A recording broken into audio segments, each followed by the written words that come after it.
The universe is transformation. Our life is what our thoughts make it. Life is not meant to be constant struggle, yet for most, every day feels like resistance, against time, against others, against themselves. We chase more, reach further, and wonder why peace slips further away. The truth is not hidden, it is ignored. Life becomes easier not when the world changes, but when the mind learns how to move through it correctly. This is the discipline of the Stoic, to understand what matters, to let go of what doesn't, and to live each day with the calm precision of reason. Ease is a skill, not a gift. It must be built deliberately, through perspective, discipline, and awareness. The Stoics lived in turbulent times, wars, politics, uncertainty, yet they spoke constantly of serenity. They mastered the same chaos we face today by mastering themselves. In their wisdom lies a blueprint for modern strength, to simplify, to detach, to act without noise. The one who learns this art no longer needs the world to cooperate. They create ease internally and carry it into every storm. This is not a lecture about escape. It is a guide for engagement. The Stoic does not retreat from life's weight. They refine their grip until it no longer feels heavy. They control what they can, accept what they can't, and find balance between both. In this lecture, we will uncover 9 ways to make life easier this year. 9 Stoic disciplines that restore calm, clarity, and command. When you understand that power, life begins to change. The struggle fades because you become stronger, calmer, sharper. This is how to make life easier. Let's begin. Chapter 1. Control what you can, accept what you can't. Life becomes easier the moment control is understood as a boundary, not a battle.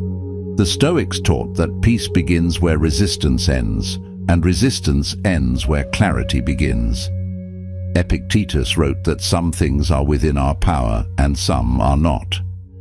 That simple division defines the line between inner freedom and constant frustration. The modern person spends their energy where it cannot yield results, in opinions, trends, the behavior of others, the unpredictable waves of society.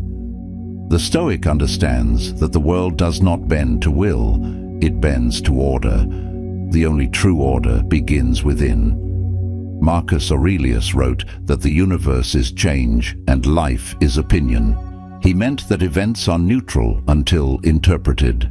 The wise person learns to filter the noise that surrounds them, knowing that attention is a form of power. Social media, politics, gossip, and markets are storms without anchors. The more one stares into them, the more one is pulled in.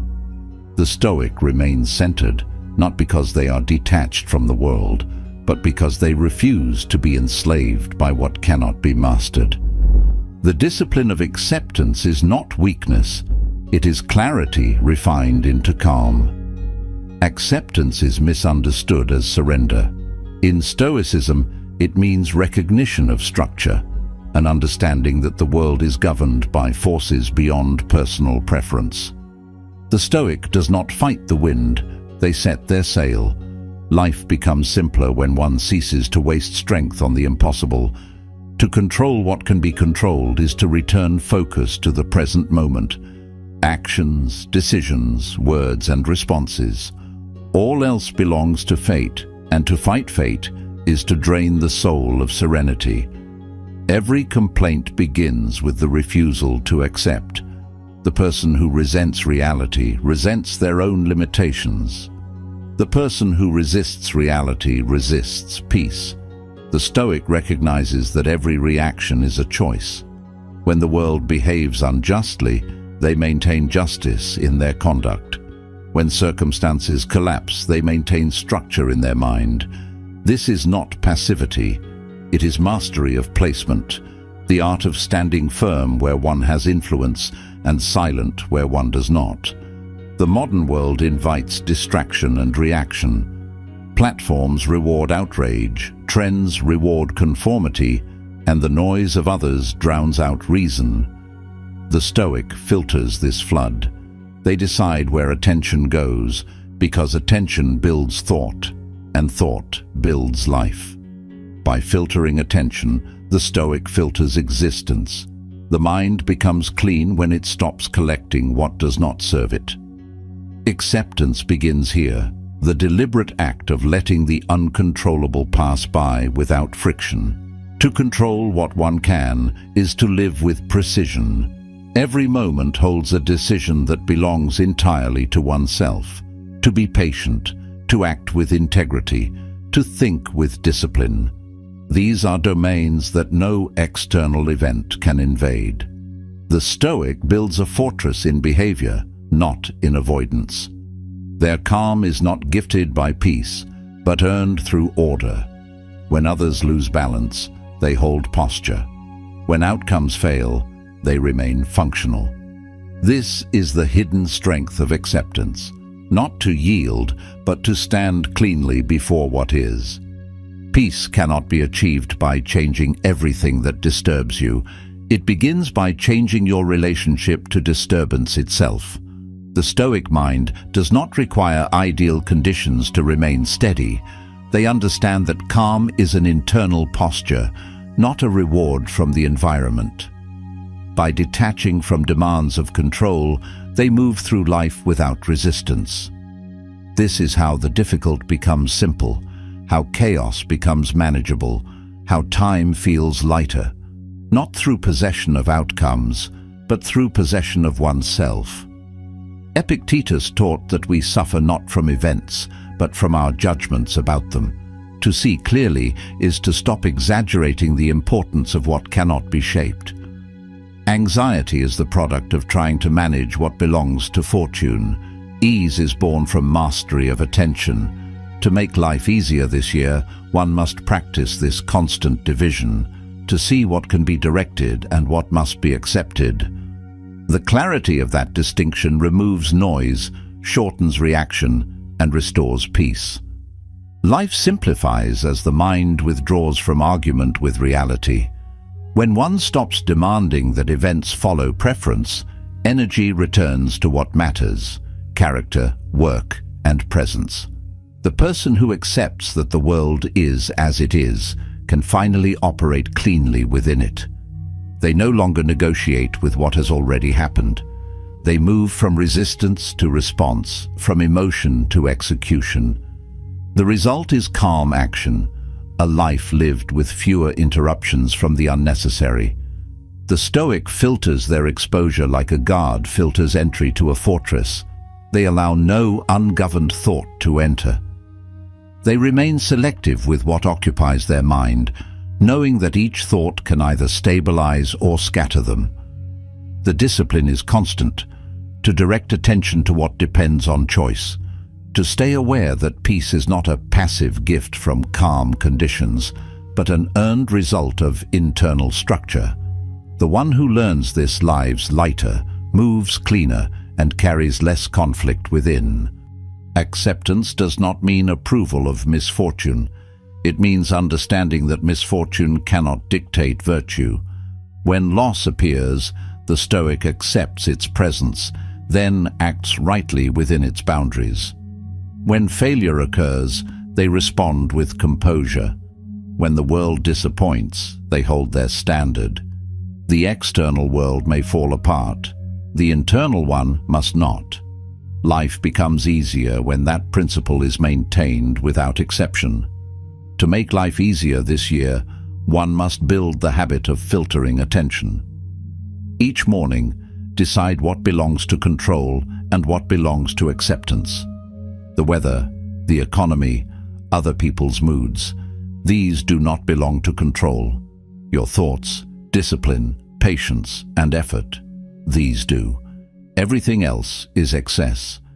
Every argument with reality is lost the moment it begins. Every acceptance of reality is won before it requires effort. Ease begins with structure, and structure begins with understanding what is yours and what is not.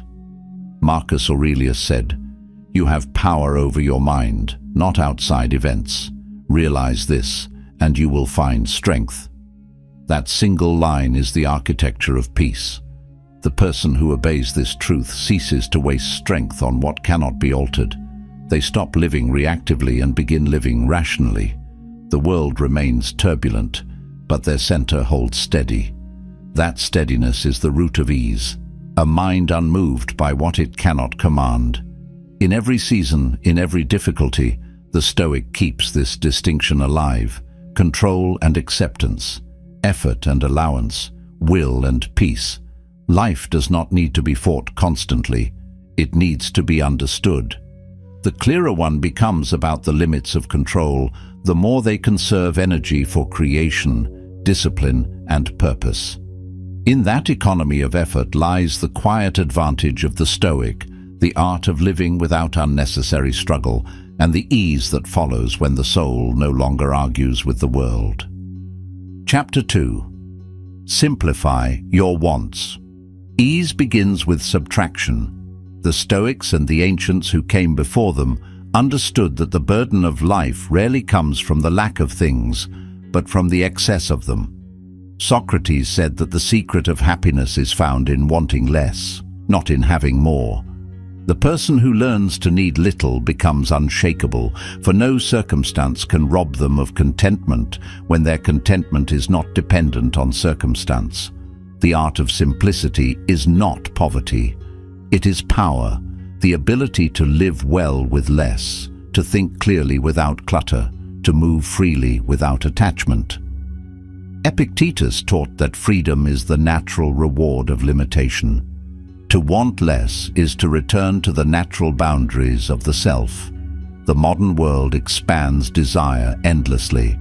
Every screen, every platform, every advertisement whispers the same lie. That happiness is waiting just beyond the next acquisition, the next upgrade, the next comparison. The Stoic rejects this invitation to hunger. They understand that desire has no finish line. The more one feeds it, the more it consumes. To simplify wants is to stop the cycle of chasing, to cut the chain of dependence that binds the mind to things that cannot satisfy. The clutter of modern life is not only physical, but mental. The digital world multiplies wants faster than one can fulfill them. Each scroll introduces a new comparison, a new standard, a new illusion of what life should look like. The Stoic filters this noise. They use technology, but they do not let technology use them. They consume content without letting it shape their values. They understand that every unnecessary exposure trains desire to expand beyond reason. Life becomes easier when one becomes selective with inputs.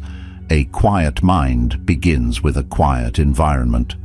The Stoic is not impressed by abundance. They measure wealth by independence, not accumulation. To have much and need little is the true mark of fortune. The person who needs constant novelty, constant validation, constant stimulation, lives as a slave to the next moment. The Stoic trains the will to find satisfaction in the essential: a clear mind, a sound body, honest work, and inner stillness. The fewer the dependencies, the stronger the freedom. This reduction is not deprivation, it is liberation. Simplicity requires courage because it stands against the current of society. It requires rejecting the endless appetite of consumption that defines modern culture. To simplify wants is to detach from what the crowd pursues. It is to live by principle rather than persuasion. The Stoic does not need approval for this restraint. They find strength in being unseen by the noise, untouched by the trends, and uninterested in the race that exhausts others. In this withdrawal, life slows, clarity returns, and peace becomes the natural state.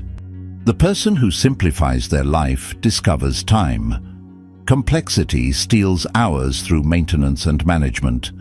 Every unnecessary desire creates new obligations.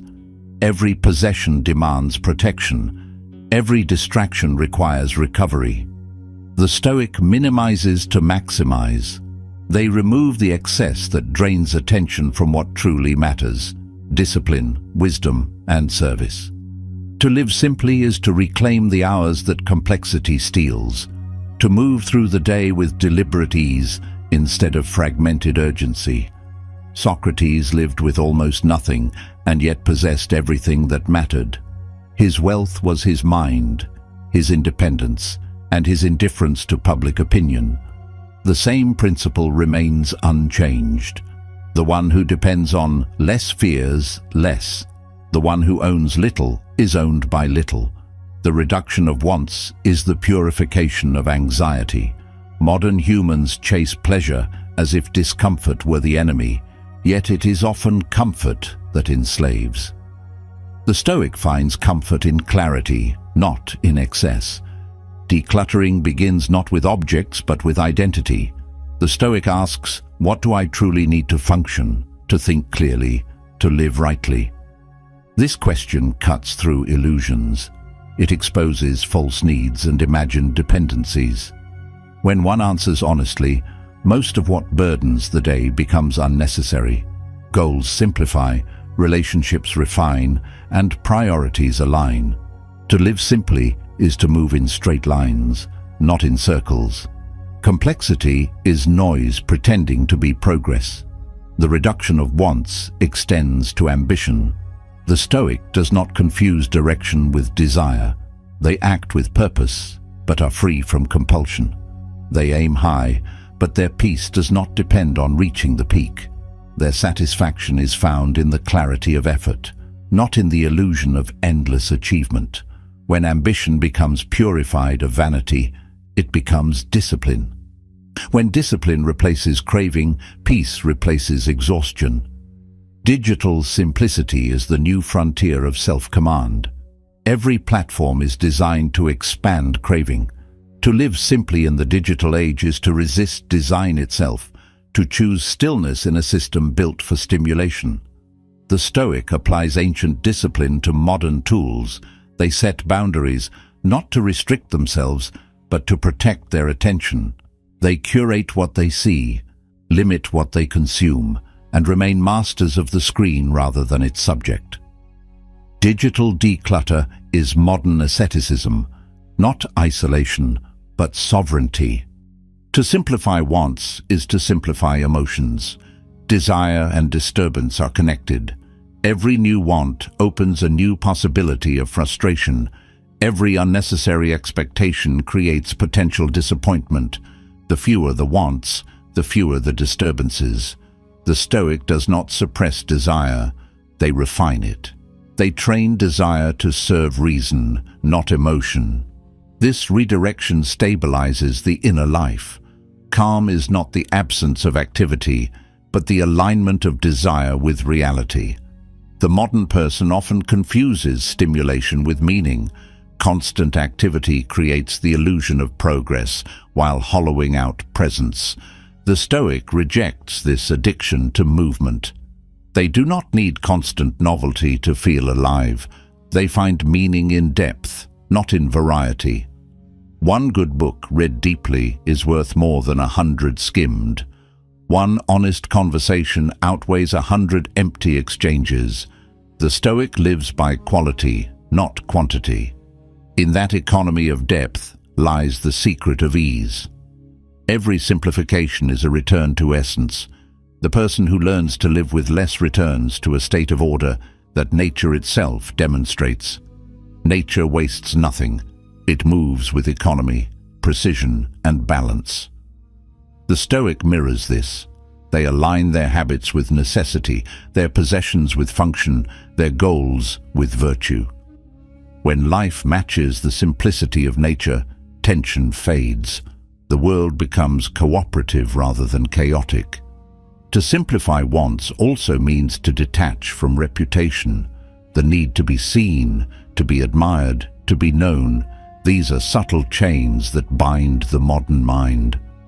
The Stoic does not measure worth through visibility. They live by alignment, not applause. Public validation is unstable currency. Inner consistency is permanent wealth. When the need to impress fades, authenticity returns. When the need to compete dissolves, freedom begins. A cluttered mind cannot perceive truth. Desire clouds perception. Every craving distorts the view of what is. The Stoic cultivate stillness to see clearly. They know that simplicity of want produces accuracy of thought.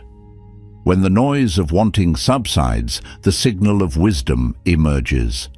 From this clarity flows better judgment, cleaner action, and deeper peace. Complexity dissolves where clarity resides. To make life easier this year, one must reduce internal consumption as much as external.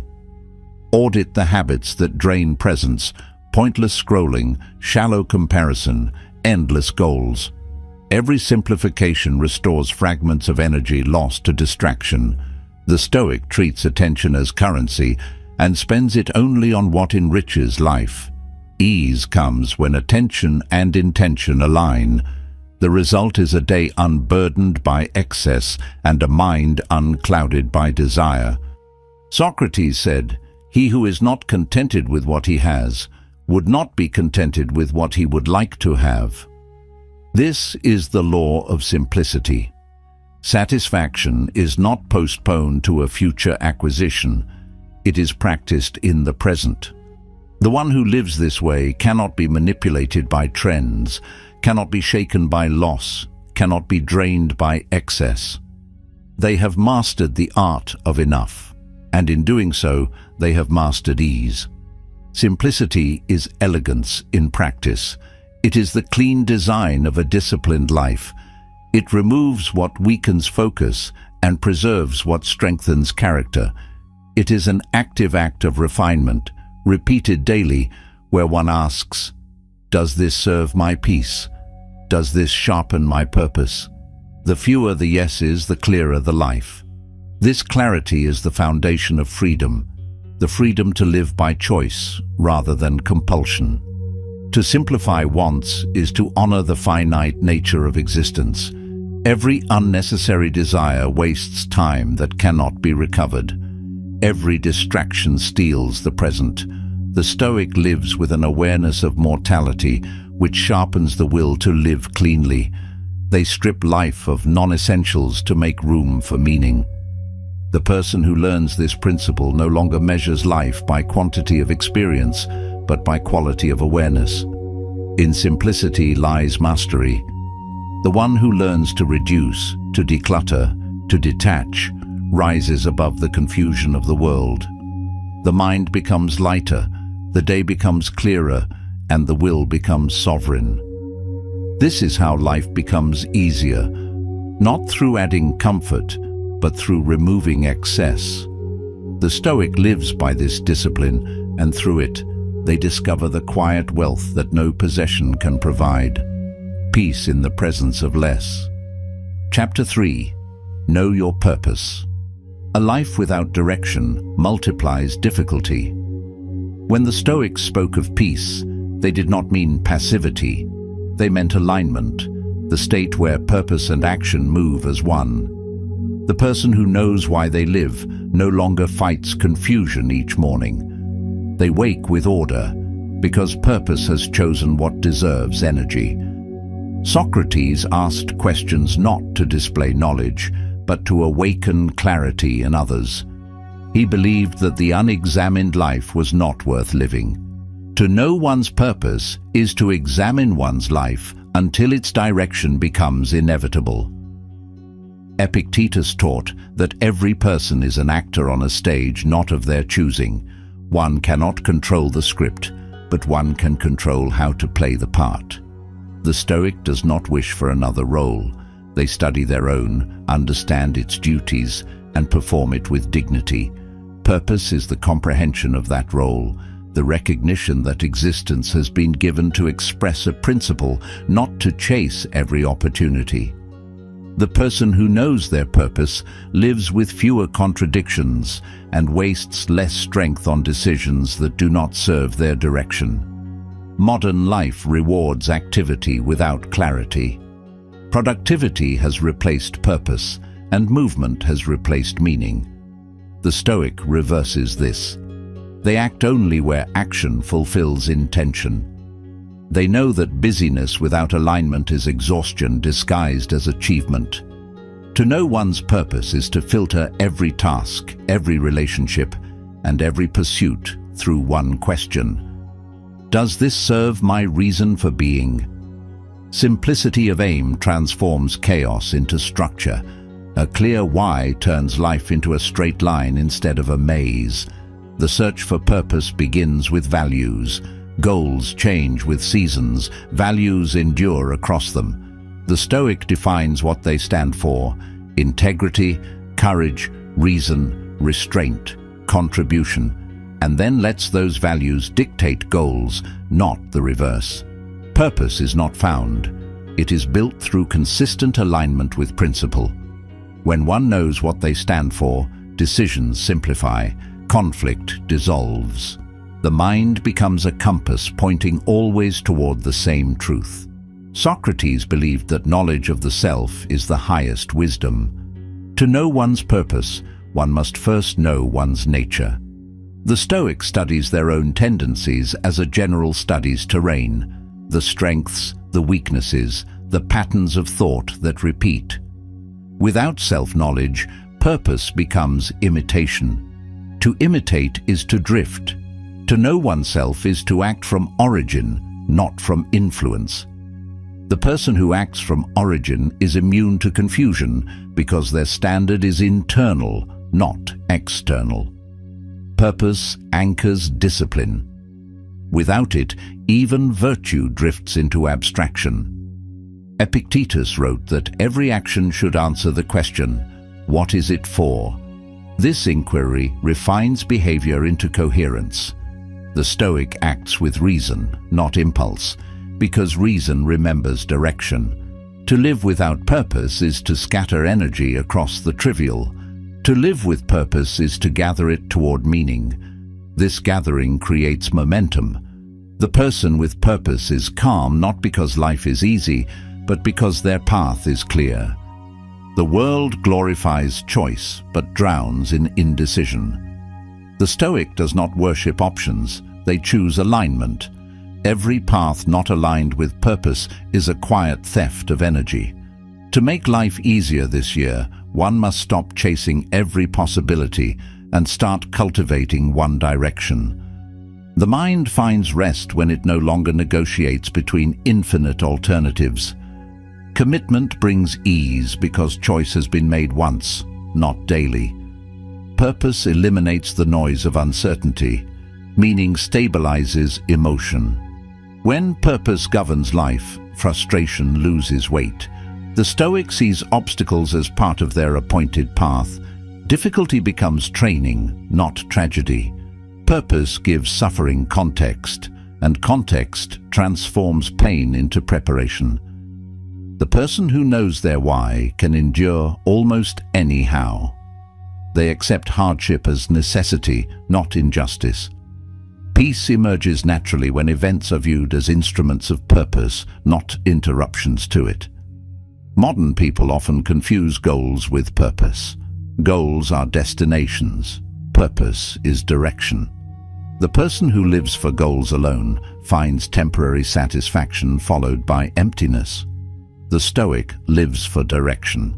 They understand that meaning is not achieved once, but sustained through every act that expresses principle. A goal achieved without purpose feels hollow. A purpose lived without reward feels complete. To live purposefully is to remove the need for constant external validation. Productivity is often a disguise for avoidance. Many fill their days with tasks to escape the discomfort of reflection. The Stoic confronts this. They pause to examine the purpose behind each effort. Is the action aligned, or is it distraction? Activity becomes ease only when it moves in the direction of meaning. Otherwise, every effort deepens fatigue. The person who knows their purpose finds rest even in labor, because every movement has context. Their effort becomes devotion, not depletion. Purpose clarifies relationships. When one knows their direction, they no longer attach to those who pull them away from it. The Stoic measures companionship by alignment, not convenience. They seek those who share principle, not preference. Many friendships fail because they are built on mutual distraction rather than mutual elevation. When purpose guides connection, relationships become simpler, fewer, deeper, cleaner. Complexity fades when alignment replaces dependency. To know purpose is to know what to say no to. Each refusal protects direction. The Stoic declines what does not serve their path without resentment or guilt. They understand that every yes carries a cost. The modern mind clutters itself with commitments that dilute energy. To make life easier, one must cultivate the strength to refuse the unnecessary. The art of saying no is not rejection, it is preservation of focus. The fewer directions one moves in, the farther one travels. Socrates lived by a question. What is the good life? He did not chase wealth or power because neither answered that question. The Stoic asks the same each day. They examine whether their actions align with their definition of the good. This daily reflection refines purpose into permanence. Purpose is not declared once, it is maintained through examination. The examined life is simple because it knows where it stands, what it values and why it acts. Purpose transforms perception of time. When life lacks meaning, time feels heavy. Days drag because they drift. When purpose fills the hours, time accelerates. The Stoic does not count days by quantity, but by quality of alignment. Each day lived according to purpose adds to eternity, as Marcus Aurelius said. The person who knows their purpose no longer fears wasted years because they live each moment deliberately. The modern chase for productivity often hides the absence of meaning. People measure worth by output instead of alignment. The Stoic sees through this illusion. Productivity is valuable only when it serves purpose. Otherwise, it becomes motion without meaning. To know one's purpose is to reverse the hierarchy, to let meaning dictate production, not production dictate meaning. This inversion brings balance. Work becomes cleaner, rest becomes guiltless, and life becomes coherent. Purpose requires silence. In the noise of opinion, the voice of direction is drowned. The Stoic withdraws regularly to hear the inner guide clearly. They reflect, write, or walk in solitude to remember what they stand for. Without this quiet recalibration, even the disciplined drift. The mind, like a compass, must be reset to true north. In solitude, the Stoic reaffirms values and returns to action with precision. This rhythm of reflection and execution sustains clarity through chaos. Purpose also organizes emotion. Anger, envy, and fear arise when attention fixates on what lies outside meaning. The Stoic views these emotions as indicators of misalignment. They ask, does this serve my purpose? If not, they release it. Purpose functions as emotional order, a ruler that measures what deserves energy. Through this lens, emotional control becomes natural. The person who knows their why no longer wastes reaction on what does not contribute to it. Epictetus said, "First say to yourself what you would be, and then do what you have to do." This is purpose in practice. It begins with definition and ends with discipline. The Stoic defines their ideal self, their guiding principle, their moral aim. Then they act consistently toward it without confusion or hesitation. Life simplifies because every decision either aligns or does not. This binary clarity removes complexity from the day. The person who knows who they wish to be no longer negotiates with distraction. Purpose gives life a hierarchy. Without it, every task competes for attention equally. The Stoic ranks responsibilities by meaning. What serves virtue comes first. What serves ego dissolves. What serves noise is ignored. This order creates inner calm. The world outside may remain chaotic, but inside, the structure is firm. The Stoic lives by design, not drift. Ease flows from that internal architecture of meaning. To make life easier this year, define what your existence serves. Is it wisdom, excellence, contribution, or peace? The answer becomes the anchor for all choices. Write it, remember it, and return to it when life pulls in different directions. The world will always offer new distractions, but purpose remains immovable. The one who knows their why is never lost, even when the path changes. They carry their direction within, unshaken by external confusion. Purpose is not found through wishful thought. It is revealed through consistent reflection and disciplined living. It grows clearer each time action aligns with value.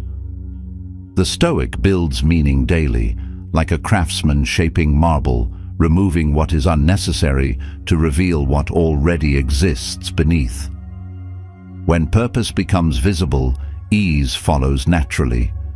Every effort, every hardship, every victory fits into a coherent design. The result is a life of quiet strength, simple, deliberate, and profoundly free. Chapter 4. Build resilience. Through challenge. Ease is not created by avoiding hardship. It is created by mastering the relationship with it. The Stoics saw challenge as the forge of the soul, the place where strength is shaped and character becomes visible. Seneca wrote that adversity is the training ground of virtue, not the enemy of peace. Marcus Aurelius reminded himself that every obstacle is material for the mind. When the Stoic faces discomfort, they do not curse fate. They study it, use it, and rise through it. In this discipline, life becomes easier because resistance no longer feels hostile. It becomes familiar terrain. Discomfort is not punishment, it is preparation. The modern mind avoids it through convenience, distraction, and comfort. Yet comfort without contrast weakens resolve. The Stoic understands that ease is earned through endurance. The muscle of resilience grows only when stretched. Every difficulty becomes an exercise, every inconvenience a chance to refine patience and composure. To make life easier, one must stop expecting it to be easy. When hardship becomes training instead of tragedy, peace remains unbroken. Seneca wrote that the person who fears hardship will never be free. Freedom is not granted by circumstance, but by strength of endurance. The Stoic learns to welcome the difficult as an ally that reveals potential. When life tests them, they meet it as an athlete meets resistance, not with resentment, but with readiness. Each trial becomes a mirror, reflecting how far they have advanced. To live this way transforms chaos into discipline. Every setback becomes an assignment in self-mastery. Marcus Aurelius often wrote to himself about the inevitability of difficulty. He did not ask for an easier life, he asked for a stronger mind. That distinction is the foundation of resilience. The Stoic does not wait for external calm to find peace. They build calm through confrontation.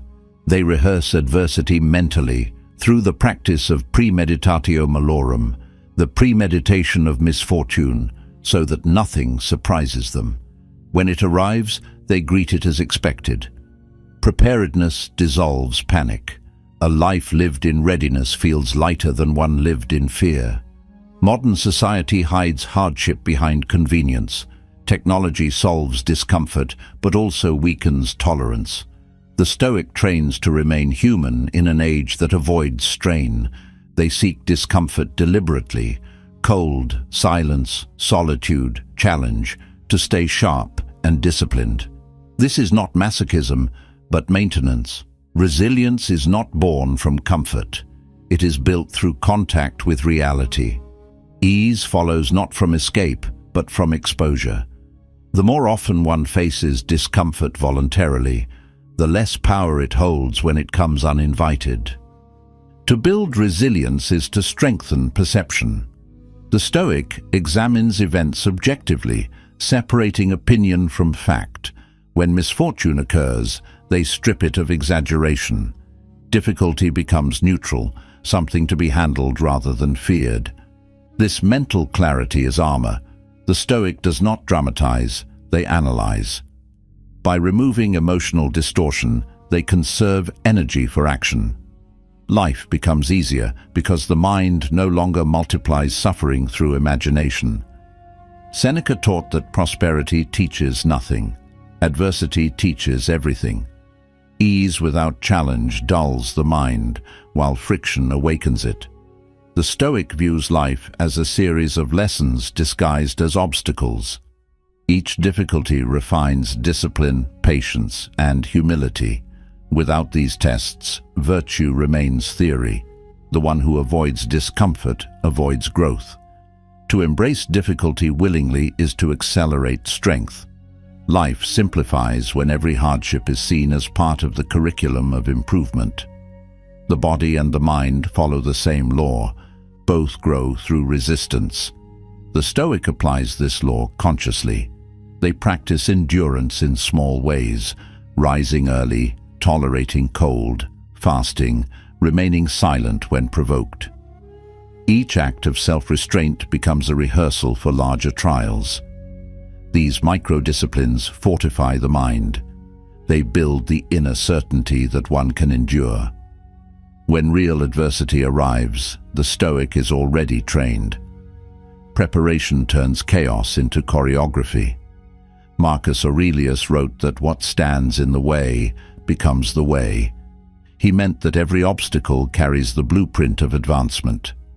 The Stoic does not merely survive challenge, they use it to ascend. Every resistance encountered clarifies purpose. Every pain endured refines focus. Life becomes easier because hardship no longer feels like interruption. It becomes integrated into the rhythm of progress, a natural part of development, expected and respected. To see discomfort as training requires perspective. The Stoic shifts from the language of punishment to the language of opportunity. When loss comes, it trains detachment. When insult comes, it trains composure. When uncertainty arrives, it trains patience. This transformation of meaning changes everything. Events stop being enemies. They become instruments. The Stoic lives at peace not because life is soft, but because meaning makes it bearable. Modern people spend enormous energy avoiding struggle. They redesign their lives around convenience, forgetting that every layer of comfort removes one layer of capability.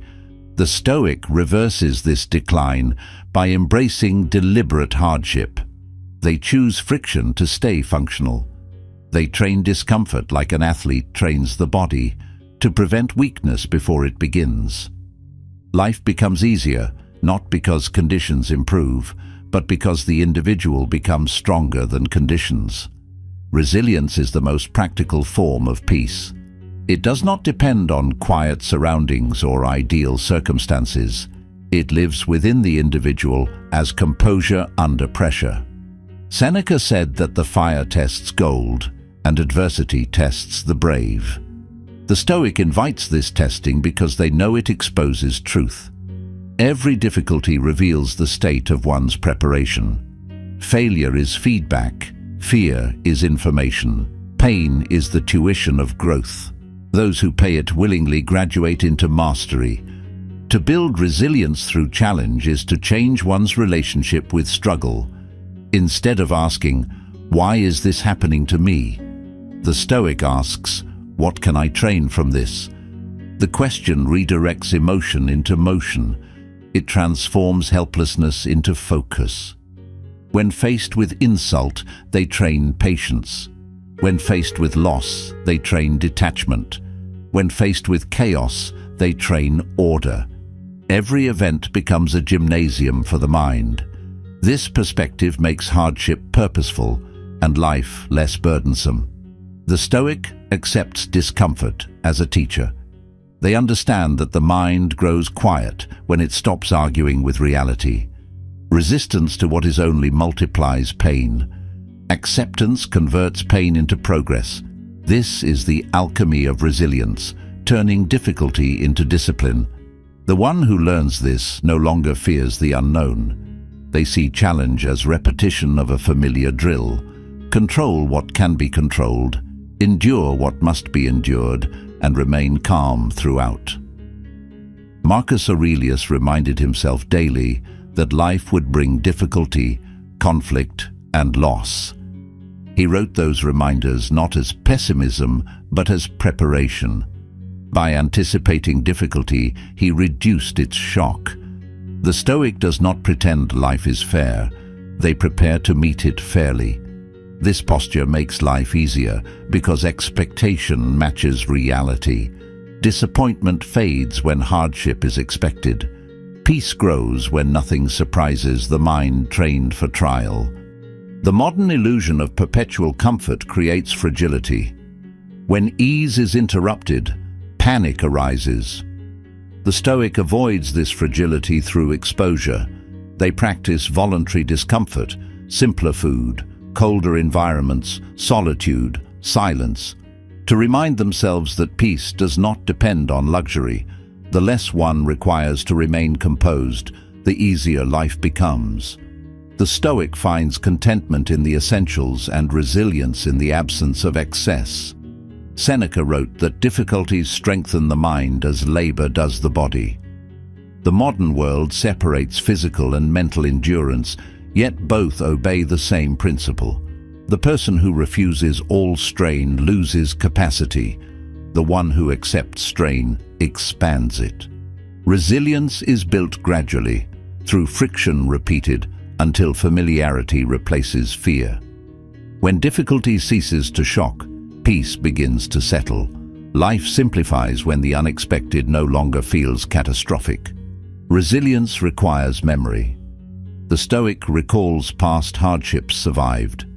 Each memory becomes evidence that future ones will also be endured. This reflection builds confidence not in outcomes, but in the self. The Stoic knows they have withstood worse and thus can withstand again. This remembrance transforms fear into perspective. Every past trial becomes a foundation for current calm. Ease emerges not from forgetting pain, but from remembering survival. To make life easier this year, one must deliberately practice endurance. Begin small, tolerate boredom without reaching for distraction, finish tasks despite fatigue, hold silence when provoked. Each act builds tolerance for discomfort. These small victories compound into resilience. Eventually, the storms of life that once caused collapse now pass without disturbance. The world remains turbulent, but the Stoic remains unmoved. Resilience also requires restraint. The person who reacts to every discomfort multiplies suffering. The Stoic practices pause, the moment between stimulus and response. In that pause, reason gains control. Through reason, difficulty becomes manageable. Every challenge presents two paths, reaction or response. Reaction belongs to impulse, response belongs to choice. The Stoic chooses the latter. This single discipline converts chaos into composure and confusion into order. Marcus Aurelius observed that nothing happens to anyone that they are not fitted by nature to bear. This belief eliminates despair. The Stoic trusts their capacity to endure. Life becomes easier when one stops labeling experiences as unbearable. Everything can be carried if carried correctly, with discipline, acceptance, and focus. The load feels lighter when lifted with right posture. Resilience is that posture of the soul. The Stoic does not glorify pain, they use it. Suffering without reflection is waste. Suffering examined becomes wisdom. Every trial leaves behind instruction for the next. The disciplined mind harvests lessons from every hardship and becomes stronger because of them. Over time, this accumulation of endurance becomes character. Character, once hardened, makes existence smoother because fewer events disturb equilibrium. Resilience also means adaptability. The Stoic is flexible without losing principle. They bend to circumstance, but never break their core. They understand that life changes constantly, and rigidity breeds fracture. The mind trained in Stoic discipline adapts swiftly, responding to events as they come without complaint. This adaptability removes friction. The adaptable endure more, resist less, and live easier. To build resilience is to stop expecting rest from the world and start generating it within. The Stoic does not rely on calm conditions. They carry calm with them. Whether in success or struggle, they remain composed. This constancy makes life predictable, even in chaos. The person who maintains internal order amidst external disorder has already won the hardest battle, the battle of response. Seneca wrote that misfortune is virtue's opportunity. The Stoic lives by that law. They treat hardship as a stage to demonstrate principle. When insulted, they demonstrate patience. When betrayed, they demonstrate integrity. When pressured, they demonstrate control. Life becomes easier because hardship becomes purpose in disguise. Every challenge confirms what the Stoic values most: the strength to stay aligned when the world shifts. To live with resilience is to refuse fragility. The Stoic does not wish for safety, they wish for strength. They understand that life will test every virtue they claim. They meet those tests with preparation, composure, and endurance. In doing so, they transform adversity from burden to advantage. This transformation is the essence of Stoic peace, a calm earned through challenge, a simplicity built on strength, a life made easier because it no longer fears the difficult. Chapter 5. Shift perspective to gratitude. Ease does not come from accumulation, it comes from appreciation. The Stoics understood that contentment is not the result of what one has, but how one sees. Marcus Aurelius reminded himself each morning to be grateful for the chance to wake, to think, to act, to serve. Epicurus taught that the simplest things, bread, water, friendship, can bring the highest pleasure when one's mind is tuned to gratitude. To shift perspective is to change the atmosphere of life without changing its structure. What was once seen as insufficient becomes enough. What once felt ordinary becomes sacred. Gratitude is the art of perception. The world does not grow lighter, the gaze grows clearer. Most unhappiness begins in blindness to fortune. The modern person stands surrounded by abundance and complains of lack because comparison has replaced awareness. The Stoic corrects this blindness through deliberate gratitude. They train the eye to see blessings before burdens. When gratitude becomes habitual, frustration dissolves. The mind reorders itself from deficit to sufficiency, from restlessness to stillness. Epicurus wrote that the wealth of nature is limited and easy to acquire, while the wealth of opinion is boundless and never satisfied. The Stoic aligns with nature, not opinion. They understand that the essentials are already present: shelter, food, thought, and time. Every additional desire complicates peace. Gratitude recenters life around essentials, stripping away the excess demands that create discontent. The person who cultivates this perspective moves through each day lighter, free from the weight of unnecessary wanting. Marcus Aurelius practiced gratitude as philosophy, not sentiment. In his writings, he lists the people who shaped him: his mentors, parents, teachers, soldiers, acknowledging the gifts of their influence. This recognition grounded him in humility and reminded him that no one thrives alone. Gratitude, for the Stoic, is a stabilizing force. It returns focus to what endures rather than what fluctuates. The grateful mind does not chase novelty, it cherishes continuity. Modern dissatisfaction grows from constant exposure to comparison. Social media amplifies envy and normalizes dissatisfaction. The Stoic filters this by returning to direct experience. They shift attention from what others possess to what is already within reach. Gratitude interrupts the cycle of comparison. It rewires perception, transforming scarcity into sufficiency. The person who practices gratitude does not measure their life by others, but by the depth of their own presence. Gratitude is discipline, not decoration. It requires effort to remember what is working when surrounded by what is not. The Stoic makes this remembrance a daily ritual, to notice health, relationships, and opportunities before complaint can speak. This repetition shapes the nervous system toward calm. Each act of appreciation interrupts the reflex of dissatisfaction. Over time, the mind begins to default toward peace instead of irritation. Ease becomes a natural response because gratitude has become the internal setting. Epicurus reminded his followers that pleasure is found in the absence of pain, not in the pursuit of luxury. Gratitude functions the same way.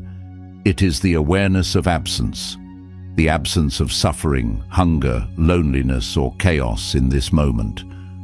To acknowledge these absences is to awaken to silent blessings.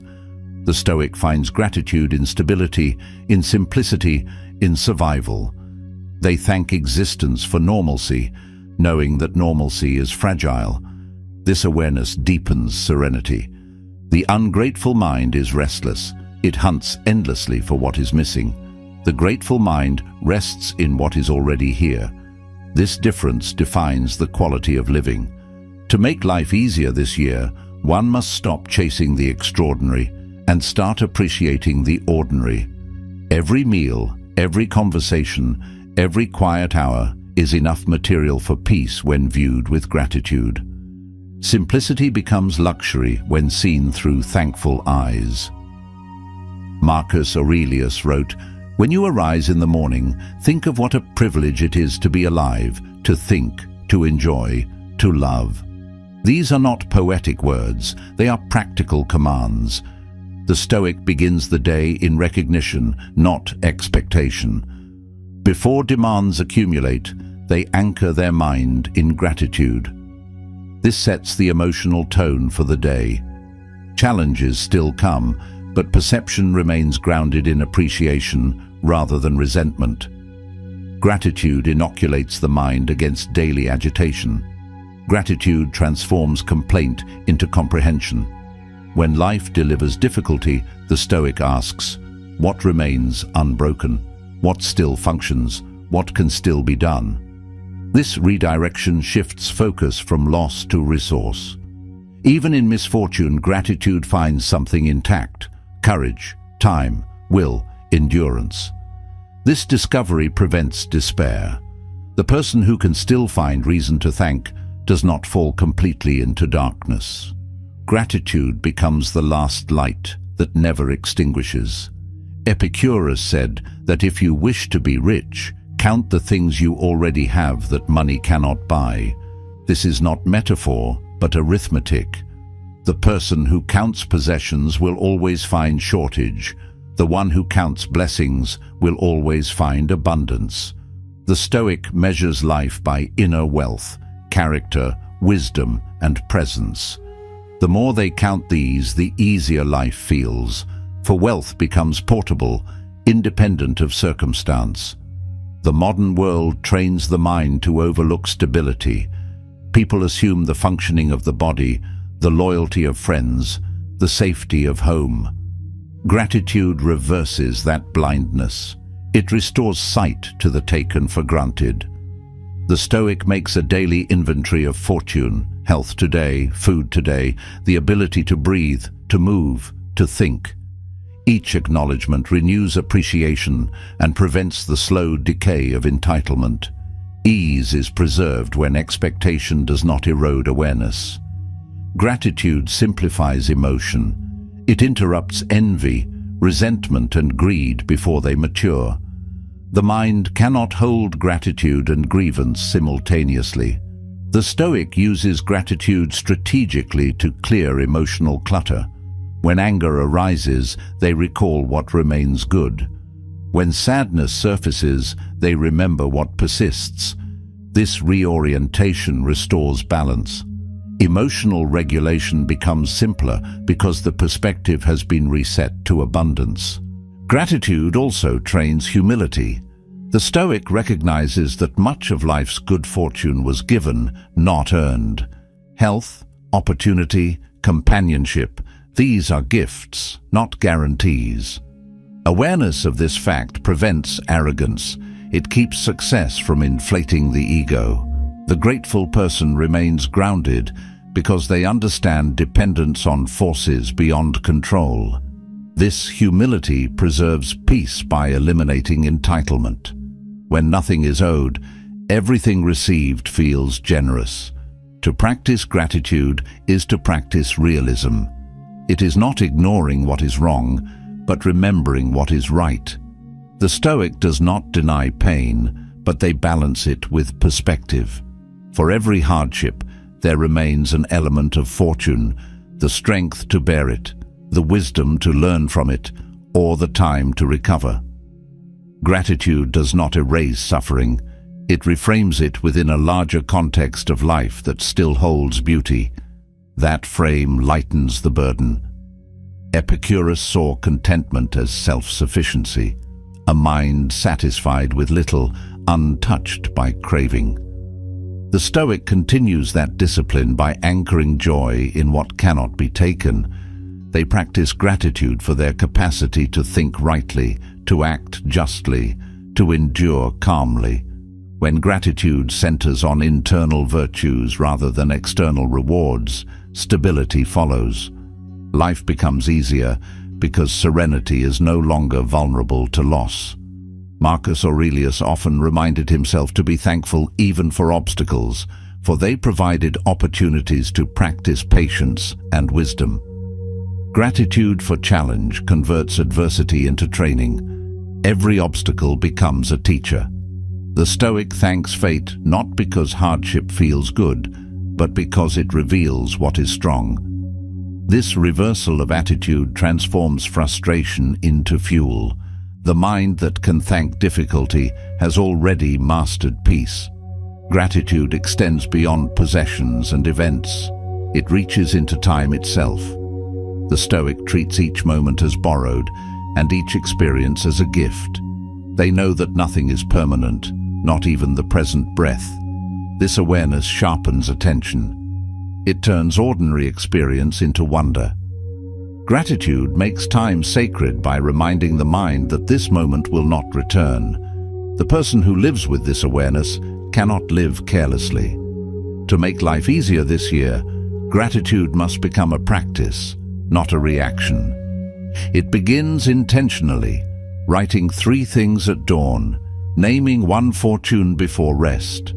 These small acts reshape perspective over time. The mind trained in gratitude no longer waits for conditions to improve. It finds improvement in perception itself. Every day becomes bearable because gratitude keeps the focus on what remains functional and sufficient.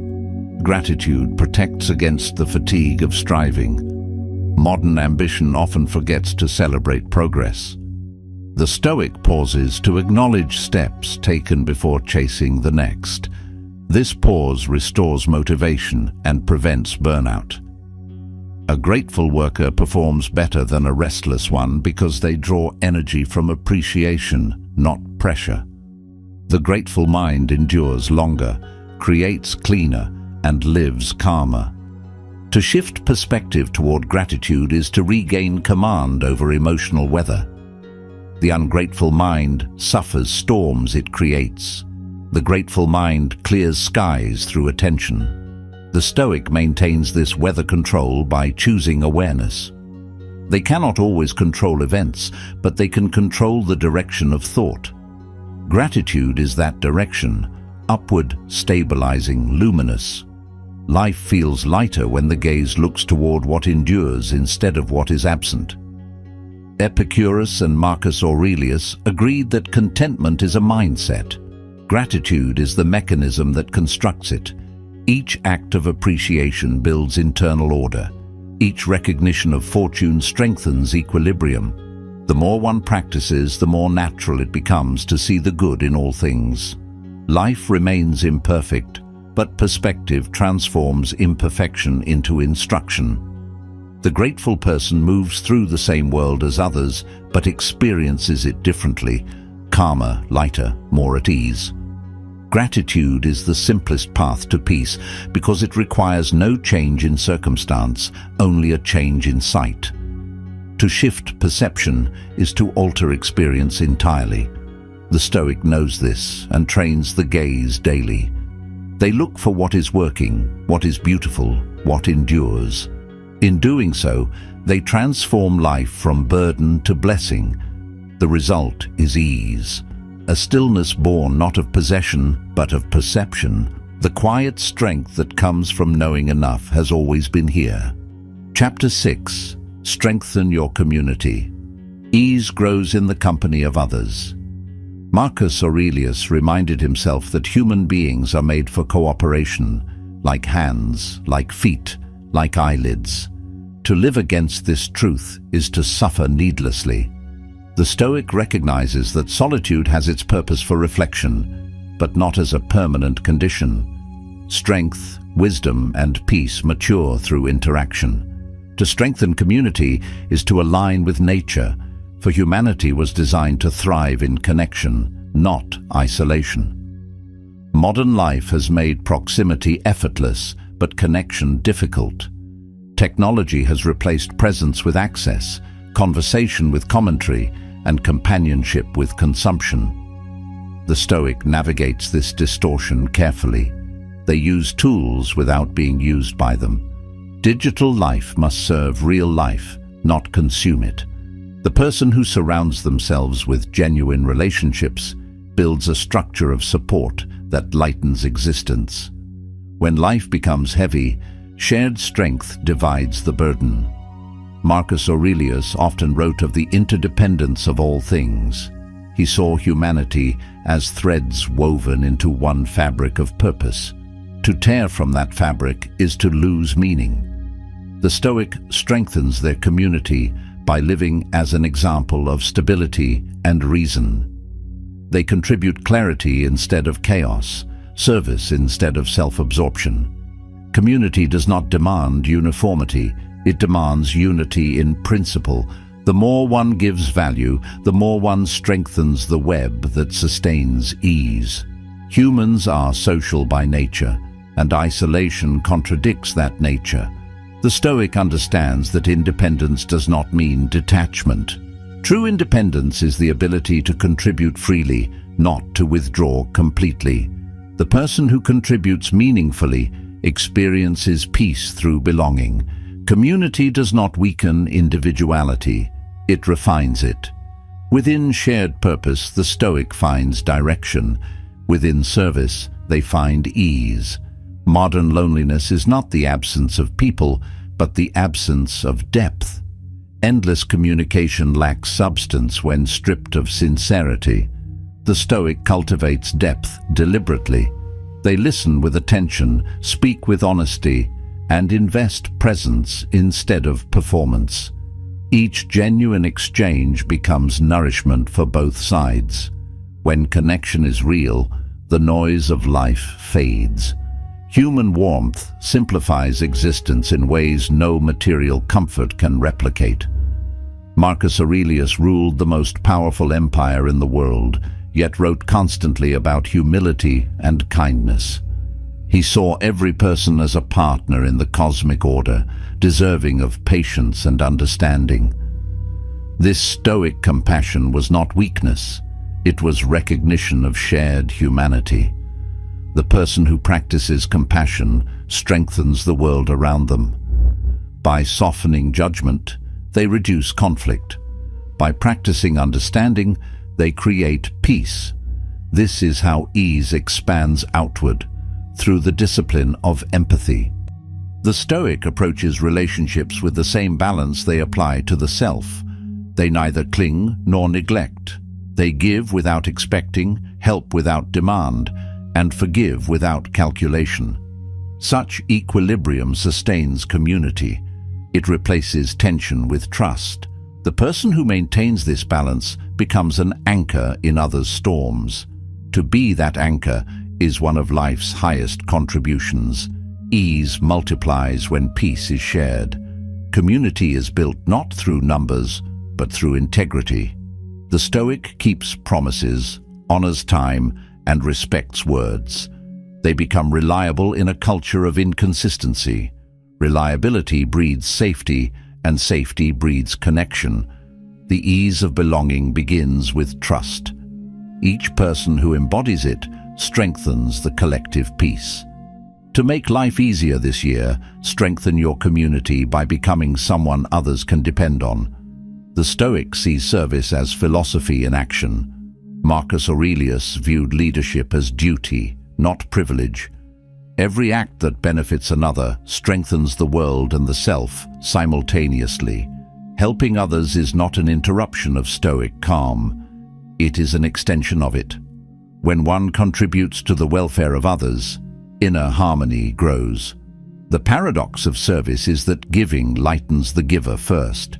Ease begins when energy moves outward instead of being trapped in self-concern. Digital life rewards attention to self, followers, likes, validation, but drains connection of sincerity.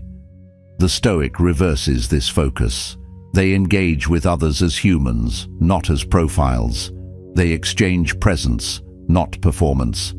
A single meaningful conversation outweighs 1,000 empty notifications. Real community exists offline, in silence shared, in effort given, in care extended. Technology can broadcast noise. Only presence can transmit peace. The Stoic community is not based on agreement, but on virtue. Disagreement does not break connection. Disrespect does. The wise person practices patience with difference, knowing that every mind follows its own path. Marcus Aurelius often wrote reminders to himself to remain calm when others acted foolishly, to respond with reason rather than reaction. This restraint preserves harmony. The community that practices restraint remains stable even under tension. To strengthen community is also to accept imperfection. People fail, misunderstand, and disappoint. The Stoic expects this as part of the human condition. They forgive easily, not because others deserve it, but because resentment complicates life. Forgiveness simplifies. It removes unnecessary weight. Each act of letting go makes the community cleaner, lighter, and stronger. Ease expands where grudges end. The Stoic finds that connection nourishes discipline. Isolation amplifies ego and distorts perception. Companionship corrects perspective. Through others, one sees oneself clearly. Feedback refines behavior, and accountability sustains virtue. The person surrounded by principled companions improves more steadily than the one alone. A strong community becomes a mirror that keeps the Stoic aligned. Ease grows where self-deception fades. Marcus Aurelius often reminded himself that people act out of ignorance, not malice. Understanding this truth removes hostility. The Stoic practices compassion without expectation of return. This attitude disarms conflict before it begins. Compassion is the quiet force that stabilizes human interaction. The more it circulates, the smoother the world functions. Gratitude, service, and patience combine to make life easier, not only for the self, but for all. Community is not built through grand gestures, but through consistency. Checking on others, offering guidance, sharing time. These small acts accumulate into strength. The Stoic contributes without seeking recognition. They understand that true influence operates silently. Each act of kindness, unseen or forgotten, strengthens the invisible fabric of society. The easier life feels, the more one has quietly supported the ease of others. The Stoic does not isolate their peace. They distribute it. A calm mind influences those nearby. A disciplined presence steadies environments. The one who has trained themselves becomes a stabilizing force for others still struggling. This is the essence of Stoic leadership, to embody peace so clearly that it becomes contagious. The more peace is shared, the less conflict remains. The community becomes an echo of discipline. Marcus Aurelius considered humanity as parts of a single organism. To harm another was to harm oneself. To help another was to strengthen the whole. This perspective simplifies behavior. Decisions no longer require constant moral debate. What benefits the collective benefits the self. The Stoic sees cooperation as the logical path to ease. Competition without principle breeds chaos. Collaboration grounded in virtue creates harmony. Modern disconnection often masquerades as independence. The Stoic rejects this illusion. They know that to thrive alone is rare and temporary. Even the strongest depend on others' labor, wisdom, and presence. Recognizing this truth cultivates humility. The grateful mind sees community not as burden, but as blessing. Each interaction becomes a reminder of interdependence, a quiet gratitude for belonging to something larger than the self. To strengthen community, the Stoic practices clarity in communication. They speak honestly and listen fully. Misunderstanding is the root of unnecessary conflict. Clear language preserves peace. The Stoic avoids gossip and complaint. They replace them with reason and empathy. Each conversation becomes an opportunity to calm rather than inflame. When speech serves truth, connection strengthens. When connection strengthens, life becomes easier. The Stoic also recognizes that community must include solitude. Connection requires balance. Time alone refines thought. Time together applies it. The person who never withdraws becomes reactive. The one who always withdraws becomes detached. Balance between solitude and fellowship maintains clarity. The Stoic alternates between reflection and engagement like breath, inward for understanding, outward for contribution. To make life easier this year, one must restore human contact to its natural depth. Schedule conversations that matter. Meet face to face when possible. Write with sincerity. Help quietly. Support without seeking attention. Every act of presence strengthens the collective atmosphere of calm. Ease spreads through networks of integrity. A society built on Stoic principles becomes lighter because it wastes less energy on conflict and pretense.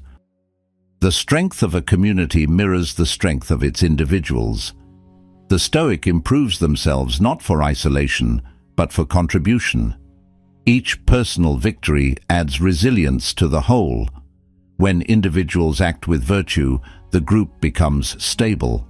When the group becomes stable, life becomes easier for everyone within it. This upward cycle begins with one disciplined person practicing compassion consistently. Marcus Aurelius taught that the soul grows in proportion to the acts of kindness it performs. The more one contributes to others, the broader and calmer the spirit becomes.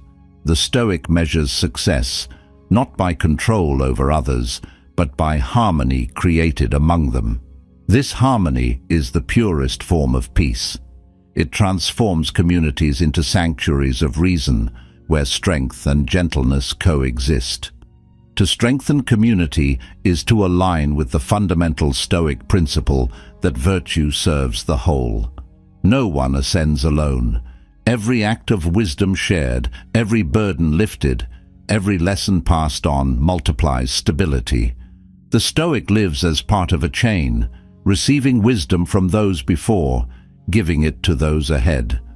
Life becomes easier when one stops striving for solitary triumph and begins building collective balance. Ease grows naturally where compassion governs conduct. The Stoic practices this compassion as discipline. They extend patience where others rush, understanding where others judge, calm where others react. This steady posture turns relationships into sources of strength rather than conflict. The one who lives this way becomes a quiet center of gravity in a chaotic world, the living proof that ease expands when humanity unites under principle. Chapter 7. Stay present and mindful. Ease exists only in the present. The Stoics understood that anxiety belongs to the future and regret belongs to the past, but peace belongs to now.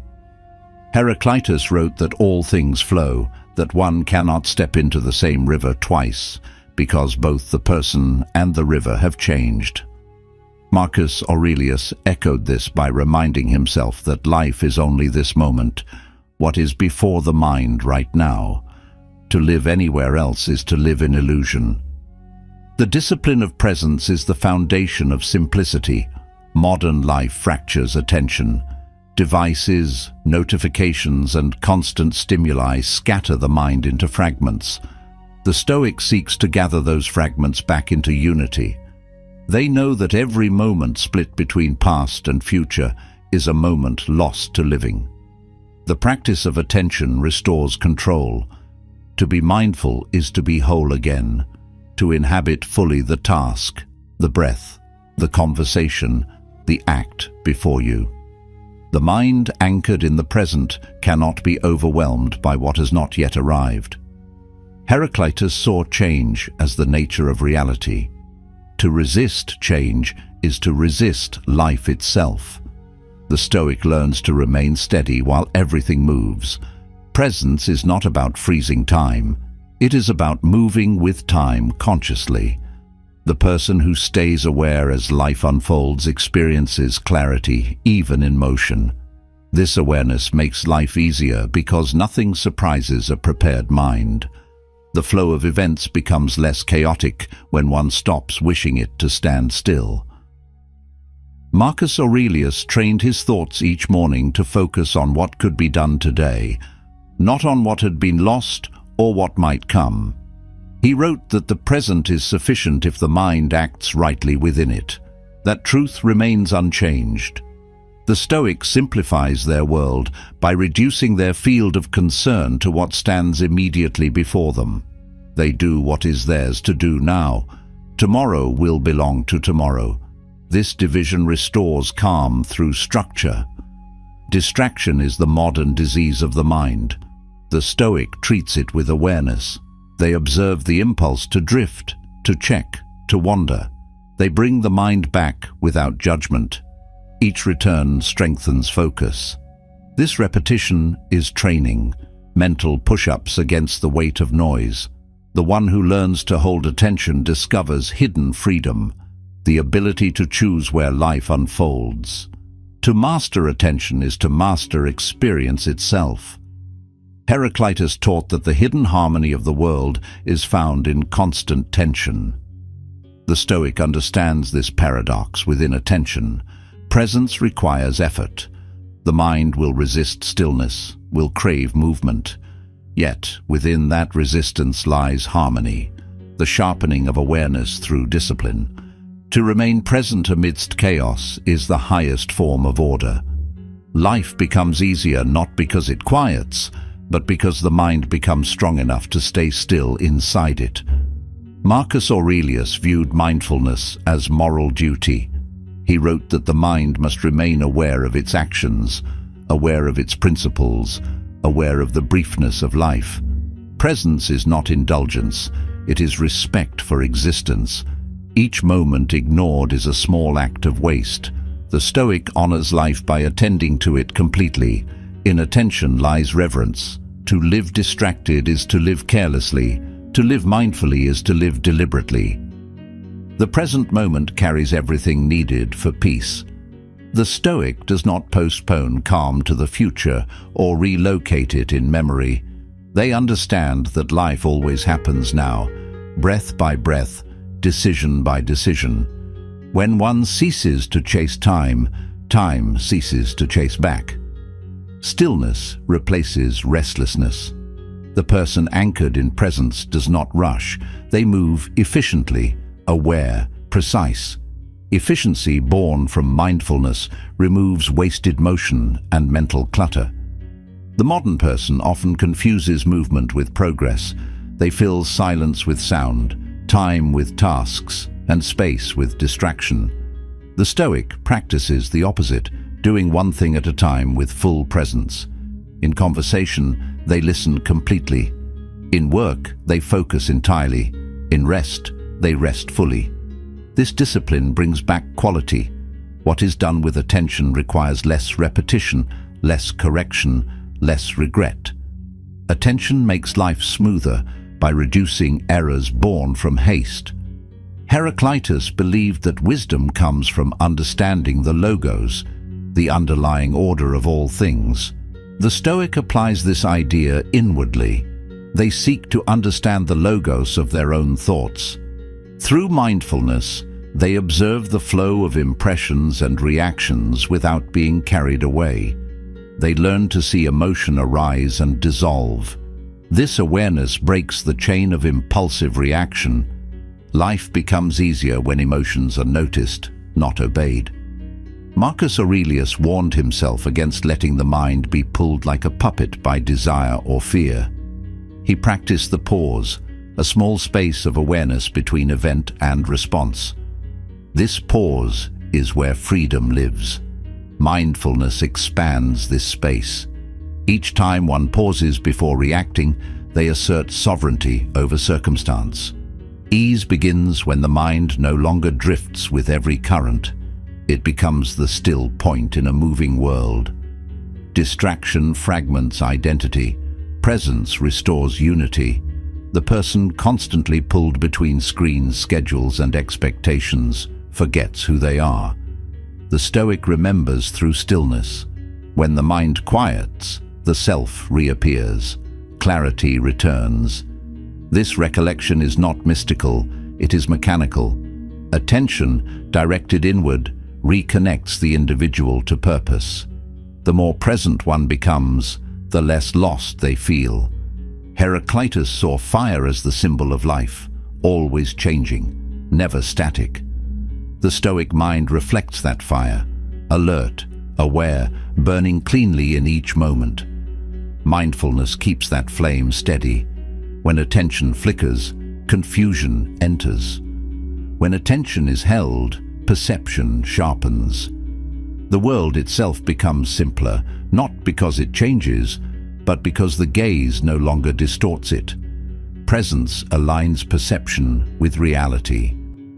Marcus Aurelius often wrote about the brevity of life, urging himself to use each moment wisely. Mindfulness honors this brevity. It prevents waste through awareness. Every distracted hour is a lost fragment of existence. The Stoic conserves life by noticing it. To stay mindful is to stretch time, to experience it fully rather than let it vanish unnoticed. Life feels longer, richer, and lighter when each moment is inhabited completely. To make life easier this year, the Stoic must simplify attention. Choose one focus at a time. When eating, taste.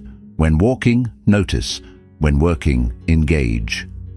The difficulty of life multiplies when the mind divides. Single-tasking is not inefficiency, it is mastery. Every act performed with presence becomes meditation in motion. Even the smallest task, done consciously, becomes an act of peace. Heraclitus taught that wisdom is to understand the flow rather than fight it. The Stoic practices mindfulness as alignment with flow. They accept change without panic, transition without resistance, and loss without despair. Presence allows adaptation. When one stays aware of the current, they adjust smoothly instead of breaking against it. Flexibility is born from attention. The flexible endure easily because they do not resist the inevitable. Mindfulness requires humility. To be present is to accept the limits of control, to realize that one can only act within this moment. The Stoic does not escape into fantasy or nostalgia. They face what is here. This acceptance reduces mental friction. Half of suffering comes from resisting what already exists. Presence dissolves that resistance by aligning thought with reality. Ease appears naturally when imagination stops warring with fact. Marcus Aurelius often reminded himself to return to the present when the mind wandered. He called it returning to reason. The Stoic uses the same command today. When overwhelmed by uncertainty, they return to the task at hand. When anxious, they return to the breath. When distracted, they return to awareness. This repetition trains stability. Over time, the mind learns to remain where the body is. Life becomes simpler when thought and action occupy the same moment. Distraction seduces with novelty. Mindfulness satisfies with depth. The modern world offers infinite stimuli, but little fulfillment. The Stoic chooses depth over volume. They would rather know one thing well than skim 1,000. They would rather live 1 hour fully than sleepwalk through 10. Quality replaces quantity as the measure of existence. The deeper one's presence, the lighter one's life becomes. Heraclitus said that character is destiny. The Stoic interprets this as the idea that one's habitual attention shapes fate. A distracted life produces scattered results. A mindful life produces coherent outcomes. The state of attention determines the quality of experience. To practice mindfulness, therefore, is to practice authorship of life. The attentive become architects of calm, while the distracted remain passengers of chaos. Marcus Aurelius believed that mindfulness was inseparable from virtue. To be present is to be responsible. When attention lapses, moral clarity fades. The Stoic remains aware to act rightly. Mindfulness becomes the guardian of integrity. The aware mind sees consequences before they arrive. It acts with foresight instead of impulse. This foresight prevents mistakes that complicate life. Awareness protects peace.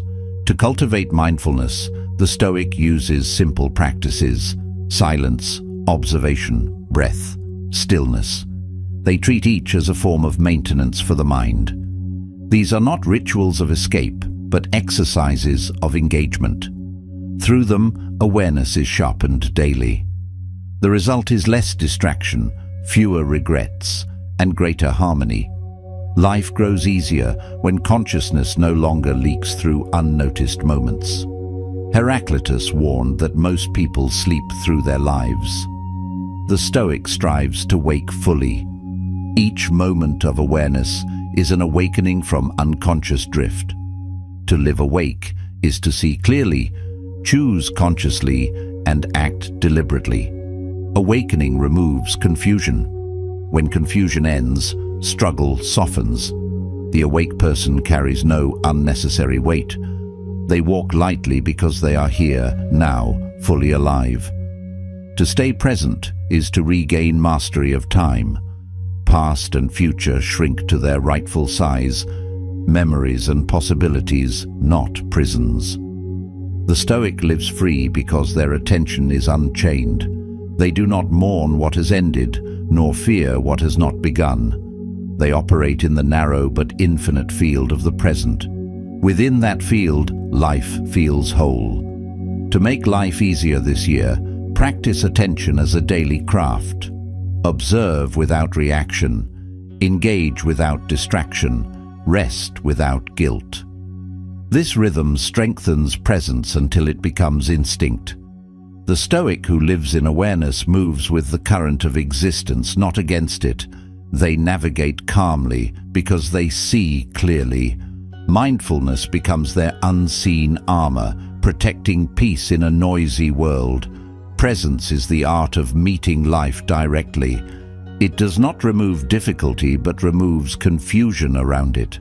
The Stoic meets each moment as it comes, without delay or distortion. In that meeting lies liberation. Life only happens now. The rest is echo and anticipation. The person who learns to stay here, fully aware, has already made life easier, for they no longer carry the weight of what does not exist. Chapter 8. Master yourself before the world. The world cannot be controlled, but the self can. The Stoics built their philosophy upon this truth. Epictetus said that freedom begins the moment one learns to command their own mind. Marcus Aurelius ruled an empire, yet his journal is filled not with the language of power, but of restraint. Both understood that mastery of the self is the highest authority a person can possess. To make life easier, one must begin where power truly resides, within. Modern life distracts with illusions of influence. People chase visibility, status, and external validation, while neglecting the one arena that defines all others: inner order. The Stoic reverses this. They see mastery as an inward conquest, not a public display. The disciplined person is not controlled by impulse, mood, or circumstance. They act according to principle, not reaction. Their strength is quiet, steady, and absolute. The world bends toward such a person naturally, for they are unshakable. Epictetus taught that self-control is the true form of freedom. Every act of restraint is an act of liberation. To command appetite is to command destiny. The person ruled by desire, anger, or fear is a servant of chaos. The Stoic trains daily to reduce this servitude. They shape habits until order becomes instinct. Routine replaces chaos. This discipline creates space between impulse and action, between stimulus and choice. In that space lives sovereignty. Marcus Aurelius wrote that the mind adapts and transforms every obstacle into purpose. Such adaptability comes only through discipline. The undisciplined mind collapses under change. The disciplined one molds it into advantage. Life becomes easier when internal structure replaces emotional volatility. The Stoics' routines, reading, reflection, restraint, become armor. Consistency is not restriction, it is release from the unpredictable. The modern obsession with trends and shortcuts contradicts Stoic order. The Stoic rejects fads because they demand constant reinvention. Discipline provides permanence. The person anchored in consistent habits requires no external novelty to sustain progress. They live by rhythm, not reaction. Each day repeats core actions: waking early, exercising control, thinking clearly, speaking truthfully. Simplicity replaces complexity. Repetition becomes power. Epictetus advised his students to look first within before seeking to influence others. He said, "If you wish to improve, be content to be thought foolish and stupid." True mastery is invisible at first. It happens in silence, through small, consistent choices that others overlook. The disciplined person wakes when they say they will, finishes what they start, and speaks less than they think. Each act of self-command builds unseen strength. Over time, that strength becomes unmistakable. Marcus Aurelius reminded himself to do the work of a human being, to perform his duty without complaint, to hold his mind steady, to act with justice, and to remain indifferent to reward. This daily adherence to principle creates ease. When decisions are guided by virtue, not impulse, life simplifies. The disciplined person does not waste energy debating what they already decided. Principle becomes automation. Routine becomes peace. Self-mastery begins with observation. The Stoic studies themselves as carefully as a scholar studies text. They note tendencies toward laziness, anger, indulgence, distraction. Awareness is the first form of control. One cannot command what one does not understand. The disciplined mind watches without judgment, then corrects quietly. Every moment of awareness is a rehearsal for restraint. Gradually, weakness loses territory. The modern individual often seeks motivation before movement. The Stoic inverts this. Movement generates motivation. Discipline does not depend on emotion. It produces emotion. Action first, feeling later. By showing up consistently, training, writing, working, reflecting, the Stoic creates momentum. This momentum becomes identity. The disciplined person no longer asks whether they feel like acting. They act because it is who they are. Epictetus warned against mistaking talk for practice. Philosophy, he said, is not words but deeds. The same is true for discipline. Plans, intentions, and affirmations mean nothing without execution. Self-mastery is not thought. It is repetition under pressure. The Stoic measures progress not by what they know, but by what they do repeatedly when no one watches. Mastery is forged in private long before it appears in public.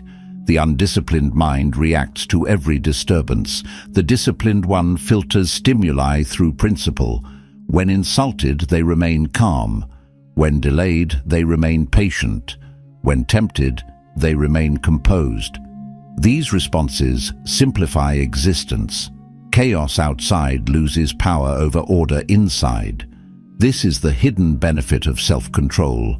It reduces unnecessary suffering. The disciplined person experiences fewer emotional storms because they no longer create them. Marcus Aurelius wrote that waste no longer belongs to the wise mind. Wasted time, wasted words, wasted thoughts. All are thefts from self-command. The Stoic simplifies by removing excess. They do not chase every opportunity or respond to every opinion. Focus becomes economy. The more selective one becomes, the more strength they retain. Ease follows naturally because attention is no longer scattered. Discipline does not harden the Stoic. It refines them. True self-mastery does not suppress emotion, but governs it. The disciplined person feels deeply, but directs feeling wisely. Their calm is not emptiness, it is control. Every emotion passes through judgment before expression. The result is steadiness. People around them feel safer, decisions become cleaner, and days flow with less turbulence. Epictetus described the disciplined mind as a fortress that cannot be taken. Such a fortress is not built overnight. It requires daily labor, rising early, keeping promises, controlling appetite, completing work. Each day strengthens the walls. Each temptation resisted lays another stone. Eventually, the fortress becomes impenetrable. Life grows easier because external forces can no longer breach internal stability. Discipline transforms freedom from fantasy into fact. The person who governs themselves does not depend on external permission. They are free in every environment, rich or poor, praised or condemned, successful or struggling, because their behavior is chosen, not dictated. This independence creates peace. Life simplifies when nothing external can compel internal collapse. Marcus Aurelius said that the soul becomes dyed with the color of its thoughts. Discipline chooses those colors deliberately. Routine paints each day with intention instead of chaos. When the mind is structured, life feels lighter. Disorder multiplies confusion. Order multiplies strength. The disciplined Stoic organizes their environment to match their mind, clean, efficient, balanced. Simplicity in surroundings reinforces simplicity in thought. Epictetus urged his students to separate what is within their power from what is not. and then act only where power exists. Discipline enforces that separation. It prevents wasted energy on uncontrollable outcomes. When one's focus is limited to their actions, their anxiety decreases. The world's complexity no longer overwhelms because the field of control has been reduced to the self. Within that field, mastery becomes absolute. Modern culture glorifies spontaneity, but Stoicism glorifies steadiness. The Stoic does not chase variety for stimulation. They chase consistency for strength. Predictability becomes an advantage. Each repeated act of discipline compounds like interest. Days become simpler because decisions shrink. There is less to think about, less to fix, less to regret. Discipline is structure, and structure is peace. Marcus Aurelius warned himself to stand upright, not be held upright. This is the essence of mastery, to be self-sustaining. The person who depends on external discipline remains fragile. The Stoic builds internal scaffolding. They rely on conscience, not crowd. They hold themselves to standard without supervision. This independence creates stability that no disruption can remove. The one who needs nothing to stay steady remains powerful everywhere. Self-mastery is the foundation of all other virtues. Without discipline, wisdom is theory, courage is impulse, and justice is preference. Discipline makes virtue consistent. The Stoic cultivates it through repetition, reflection, and restraint. Over time, effort transforms into identity. The disciplined person no longer pretends to be strong. They are strong. Life becomes easier because strength has replaced struggle. Epictetus compared the philosopher to an athlete of the soul. Every challenge is a training session, every temptation a test of form. The Stoic embraces this athletic view of life. They welcome difficulty as practice for endurance. This mindset turns obstacles into opportunities for mastery. When each hardship becomes training, no hardship feels wasted. Life simplifies when struggle becomes purposeful. The modern individual often changes direction at every sign of discomfort. The Stoic remains steady. Discipline anchors them when emotion fluctuates. They continue working when enthusiasm fades, continue exercising when tired, continue reflecting when busy. This persistence builds momentum that outlasts moods. Ease arises when one stops negotiating with effort and simply acts. Marcus Aurelius believed that virtue is a matter of habit. He wrote daily reminders to act according to reason, to hold the line even when fatigued. The disciplined person replicates this practice through journaling, scheduling, and self-review. Each night they examine actions and adjust course. This feedback loop replaces guilt with growth. Self-correction is easier than self-condemnation, and through it, the Stoic evolves cleanly. Discipline creates clarity in goals. The undisciplined chase many aims. The disciplined pursue few. This narrowing of focus reduces chaos. The person who knows what to ignore saves energy. The Stoic directs attention like a laser toward improvement, contribution, and virtue. Life feels easier because direction replaces drift. Every effort aligns towards something permanent. Epictetus taught that the measure of a person is how they handle what they cannot avoid. Discipline prepares for this inevitability. It strengthens the will before trials appear. When fate strikes, the disciplined mind responds with order. They do what can be done, endure what must be endured, and maintain composure throughout. That posture turns difficulty into calm execution. The disciplined suffer less because they resist less. Marcus Aurelius often wrote about self-sufficiency as a moral imperative. He sought to be content with what he had, steady in what he faced, and moderate in what he desired. The Stoic who follows this example finds freedom through reduction. The fewer dependencies one has, the lighter they move through life. Discipline trims excess, leaving only what matters. Simplicity through restraint becomes the essence of peace. To make life easier this year, the Stoic must build habits that serve virtue rather than vanity. Wake early, train body and mind, keep promises, speak less, work cleanly, reflect nightly. These simple disciplines compound into calm strength. The chaotic live reactively, the disciplined live predictably. Predictability brings stability, and stability brings ease. Epictetus and Marcus Aurelius both taught that mastery of the self precedes mastery of the world. The person who cannot command their impulses cannot lead their life. The Stoic reverses this weakness through consistent training of thought and action. Discipline becomes the architecture of freedom. Once the inner world is ordered, the outer world follows naturally.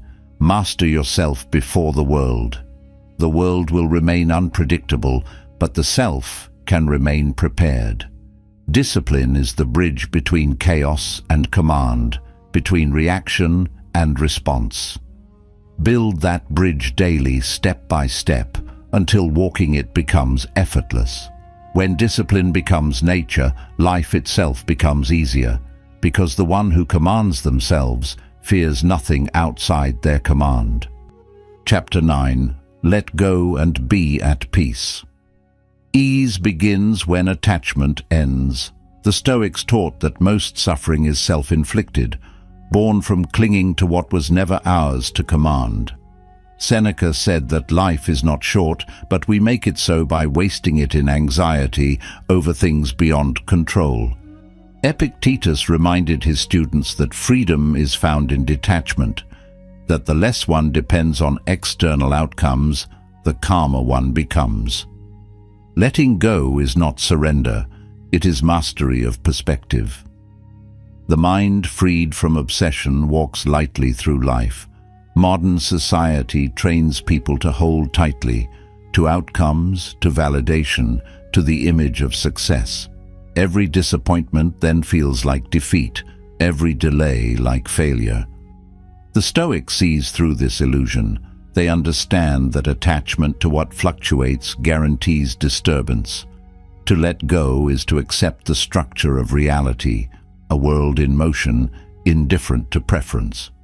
The person who accepts this truth stops wrestling with fate and begins flowing with it. That alignment is peace.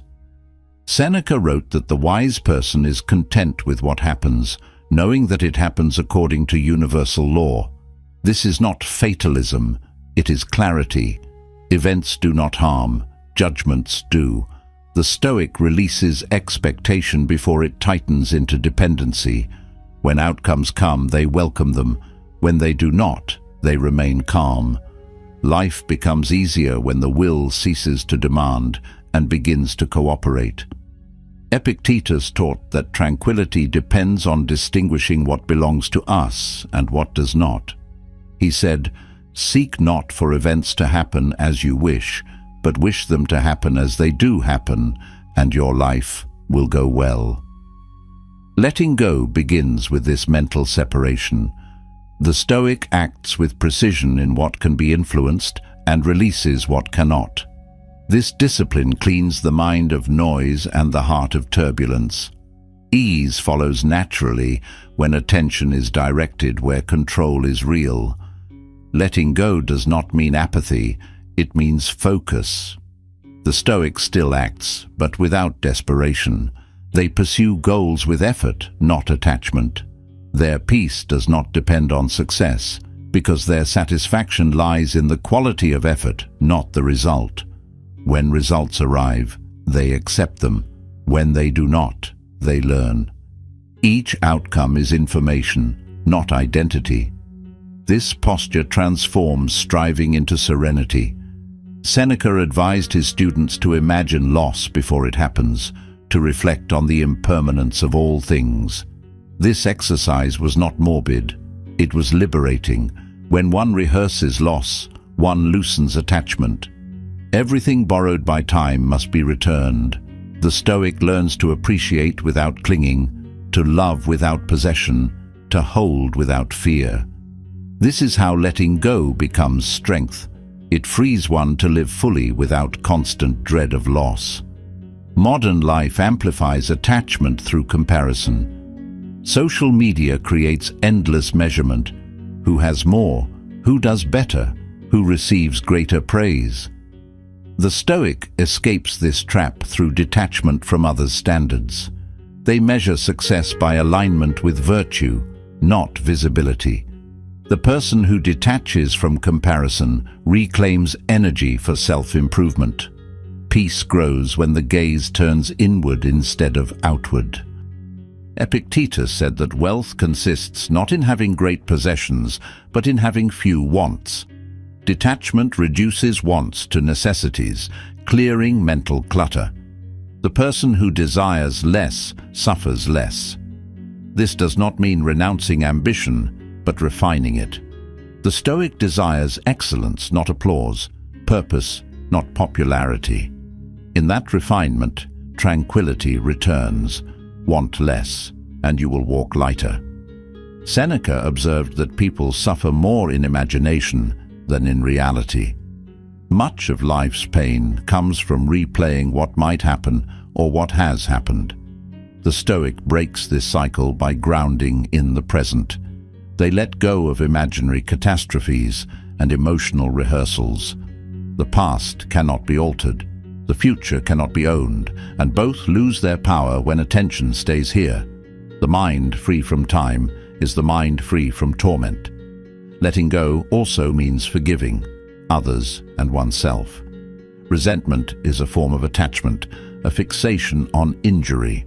The Stoic releases it not to excuse wrong, but to remove poison. Seneca wrote that anger is a short madness.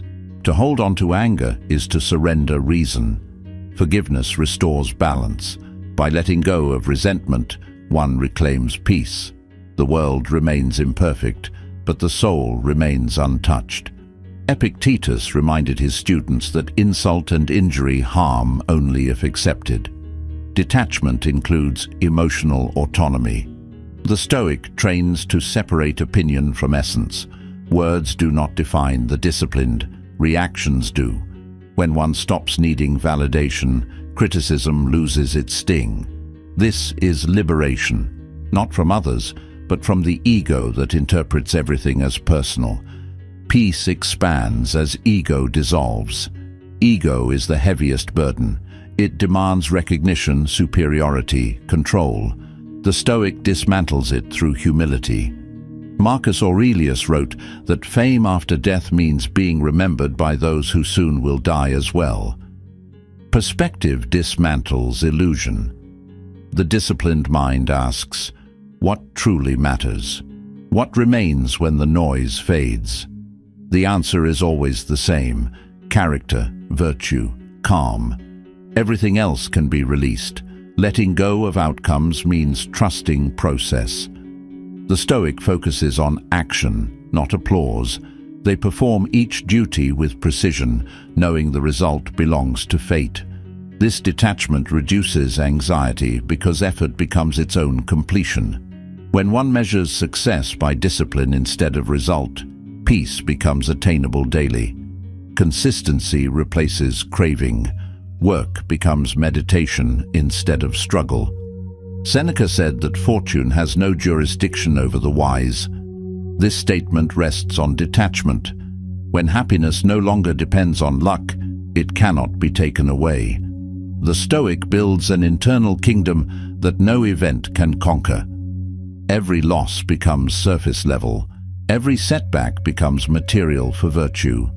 Letting go is not withdrawal from life, but insulation from chaos. The calmer the interior, the easier the exterior feels. The modern person carries constant tension, ambition tangled with expectation, progress tangled with pressure. Letting go untangles this knot. The Stoic works diligently, but releases the illusion of control over timing and outcome. They do not fight the current, they navigate it. Acceptance is not laziness, it is efficiency. Energy once spent on resistance becomes available for improvement. Epictetus told his followers to approach every external as if lending, not owning. Family, possessions, position, all are temporary loans. Gratitude replaces entitlement when one sees life this way. Loss hurts less because it was always expected. The Stoic does not harden their heart to avoid pain. They strengthen it to endure it. This strength comes from perspective. Nothing truly ours can ever be lost. Letting go simplifies priorities. The person who clings to everything divides themselves across too many attachments. The Stoic reduces life to essentials: virtue, reason, presence. Every unnecessary concern dropped makes existence lighter. Ease increases as possessions, opinions, and obligations are refined to what truly serves growth. Detachment is the art of keeping only what cannot be taken. Seneca reminded himself that calm is a matter of choice, not circumstance. The Stoic does not wait for peace to arrive. They choose it by releasing disturbance. The act of letting go is an act of will. When something disrupts peace, the Stoic asks, "Does this belong to my control? If not, release it." Every release returns a fragment of strength. Life becomes easier when attention no longer clings to what resists control. Epictetus warned against confusing indifference with negligence. Letting go does not mean disengaging from life. It means engaging correctly, acting without attachment, loving without possession, striving without fear. Detachment refines action into clarity. The Stoic moves through the world like a skilled craftsman, steady, patient, unhindered by outcomes. Their focus is on form, not reward. Peace grows from precision. Modern minds are restless because they are overloaded. To let go is to empty the vessel. The Stoic declutters thought through silence, reflection, and solitude. In quiet, attachment reveals itself. Every anxiety traced back to something held too tightly. Through reflection, the grip loosens. The quieter one becomes, the clearer life appears. Simplicity replaces strain. Stillness becomes strength. Seneca believed that true wealth is the ability to live without needing much. Detachment produces this wealth. The person content with less cannot be impoverished. Every dependency removed adds stability. Ease arises when one no longer negotiates constantly with desire. The Stoic lives well because they need little to live well. That economy of need is the architecture of freedom. Letting go is the final evolution of discipline. The beginner controls action, the master controls attachment. To release outcome while maintaining excellence is the height of Stoic practice. This union of effort and detachment transforms performance into peace. The archer draws the bow, aims steadily, releases cleanly, and accepts the flight. The act is complete regardless of where the arrow lands. Epictetus said that events themselves are neutral. Only interpretation makes them heavy. The Stoic lightens life by choosing interpretation wisely. They see setback as instruction, loss as reminder, change as nature. When every event serves meaning, nothing feels wasted. This outlook creates unbreakable tranquility, a stillness that endures through all seasons. Seneca advised that death itself should be viewed as natural, not dreadful. To accept even the end of life is to reach the highest form of peace. Detachment from mortality removes the last fear. The Stoic does not rush toward death, but they cease fearing it. When fear ends, life begins fully. Letting go, in this sense, is total freedom. Freedom from all that enslaves through attachment. To make life easier this year, learn the art of release. Release comparison. Release control.